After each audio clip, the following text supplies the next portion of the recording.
Hi, church family. Well, first of all, I want to thank you for your prayers. I had a fantastic meeting with our deacons. Bruce joined us as well, so that we could discuss and pray together about what it would look like for our church to regather, to come back together after the conditions of this pandemic subside. And we want to continue to follow our governing leaders. I'm grateful for Governor Abbott, for our county judge, for our city leaders, and of course for our president in the direction that they've led us. I think they are being wise. I think they are concerned for the economy and at the same time concerned for public health, and I appreciate that. And this is a Romans 13 moment in which we can submit to our governing authorities who serve for our good. But I'm also grateful that they are beginning to open things back up with care and with a process, and we want to do the same.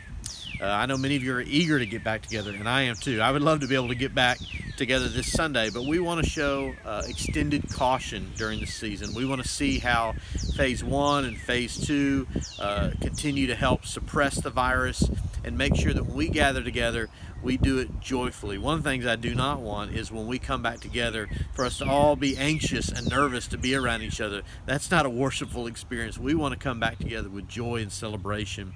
We also want to come back together.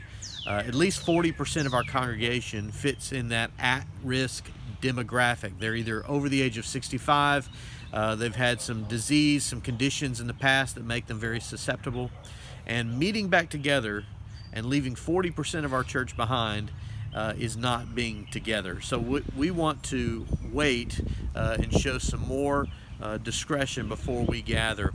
Our target is June 7th, the first Sunday of June. Now, conditions may change, conditions may vastly improve, and we move that date up sooner. We might have to move that date back if conditions go the other direction. We pray not. But I would ask for your continued patience, your continued support, not only through our online ministries, but I'm grateful for the generosity through tithes and offerings that you've been continuing to send in through either the online means or by mail. But continue to support one another by phone calls, texts, the social media tools that we have. Let's continue to minister to one another and minister to our neighbors. Take every opportunity to ask your neighbors, how are you doing? Is there something that you need? Can I pray for you? Take every opportunity to look at the needs around you. We are the hands and feet of Christ, and though we can't assemble as a church family right now, we are still on mission every day. Now, we plan to assemble again June 7th, and what a glorious day that's going to be as we come back together as family. But until that time, I trust God has a plan for us. God has lessons He wants to teach us, and we need to listen to Him, and we need to be obedient to what He calls us to do.